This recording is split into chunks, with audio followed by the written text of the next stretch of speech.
Hello and welcome to what I call a new video, and today we're going to be playing Victoria Free. I hate this DLC.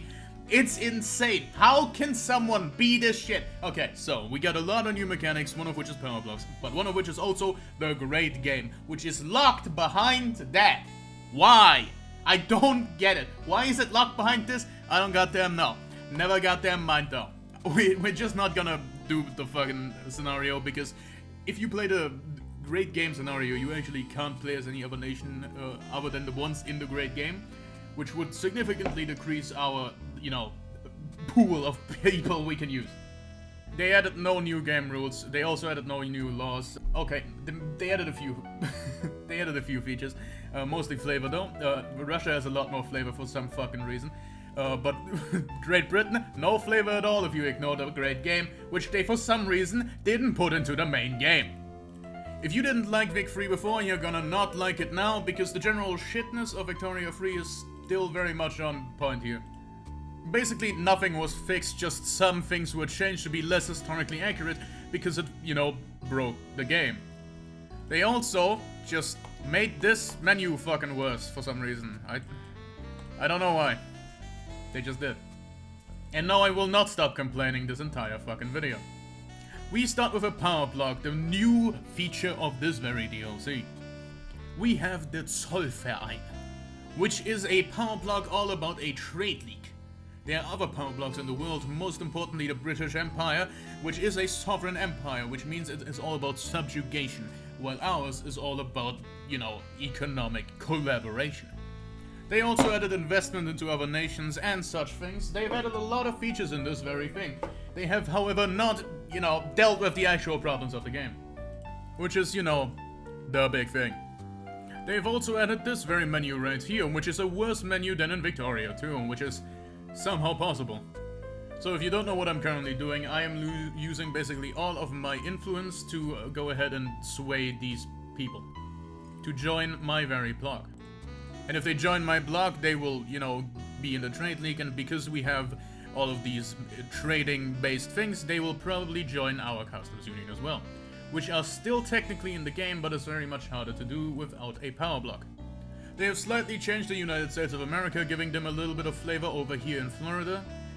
That's awesome. And they have added secret societies, and with secret I mean societies. They now want me to embargo Austria because they are part of the anti-Austrian society. And if I embargo them right now as such, then they will be very happy about that fact. And the happier they are, the more happy the people inside it will be. In about 11 weeks, we'll be able to get a mandate. With mandates, we can upgrade our existing principles or add a new principle. Our current principles are internal trade and police coordination, which we can go ahead and either upgrade or add a new one.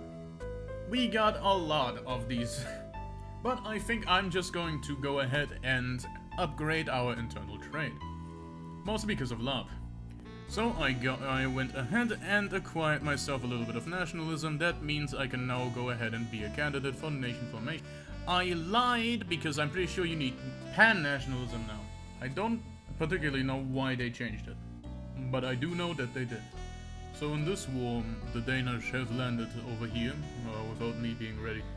My fault, of course, but I noticed that if someone is occupying your land and you're trying to take it back, you don't actually get to see how much land you've taken back, because the game isn't ready for that.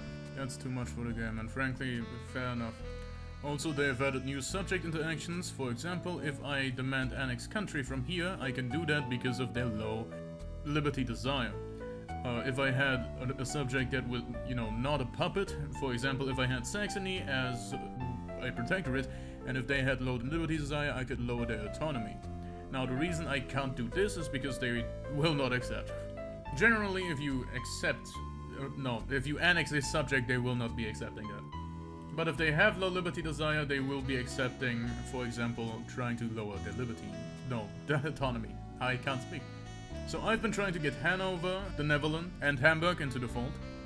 It has just been kind of happening in the background. I need at least 200 advantage to even ask. I see they have yet to fix the AI. Why is Colorado there? Over here, Egypt is having quite the phenomenal game, if I do say so myself. They appear to have won a war against the Ottomans, getting the rest of Adana and also getting Libya. They also seem to have, yes indeed, taken Hijaz down a peg. Why is the... So this is the new map mode that comes with DLC. Why is the ocean... it's still better than base game, though I'm getting it. Yeah, Hanover is slipping away. The British are doing quite a nice job at getting them. France has founded the Grand Alliance. The Grand Alliance having surpassed most other things because France and Tahiti have formed. What? It is a military treaty. Awesome. So France has done the Rhineland thing, and the Qing exploded. In this patch, the Qing basically explode every time.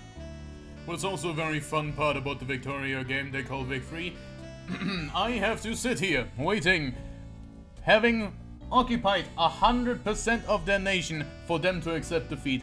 Motherfucker, your entire country is occupied by me, why do I have to wait for you to be okay with that? I'm quite frankly tired of playing this game. I don't want to be here. So, without any preparation, I'm gonna go ahead and launch a leadership play, which I will probably lose. So, we are handily defeating the Austrian Empire, both on the offensive and defensive. I'm gonna be designating Austria, the state, as a strategic objective. And my army has left the front to join the other army on the same front. I love this war system. You know, it's kind of an insult to call this a war system. You know, to actual war systems. And we have ourselves a German leadership. And now we have ourselves a problem. The Schleswig-Holstein question. For which I do not have enough goddamn boats. So instead I'm going to conquer the state. And pray for Mecklenburg. They will join. If it means I don't have to invade the stupid amount of land I go in.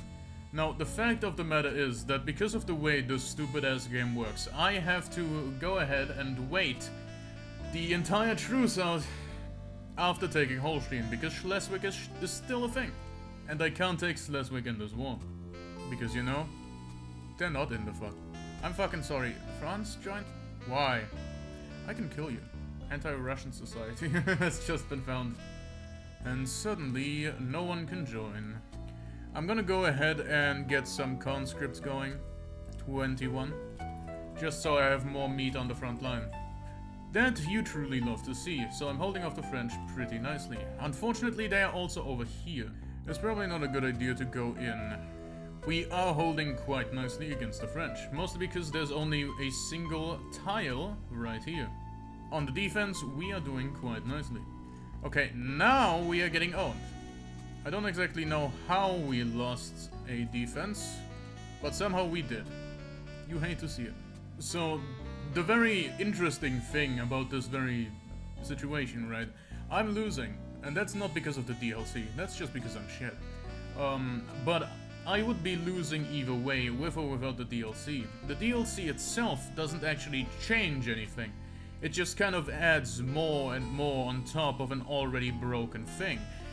Trying to fix something that is broken is a pretty good thing in my opinion. However, we don't really get that in this very DLC. This DLC kind of just adds more. And no matter how good this more is, if the very essence of a thing is broken, more of that thing will never be good enough, if you know what I mean. For example, knowing how much I am taking with each, single one of these tanks would be a very good thing to add to the game. It just simply isn't in the game.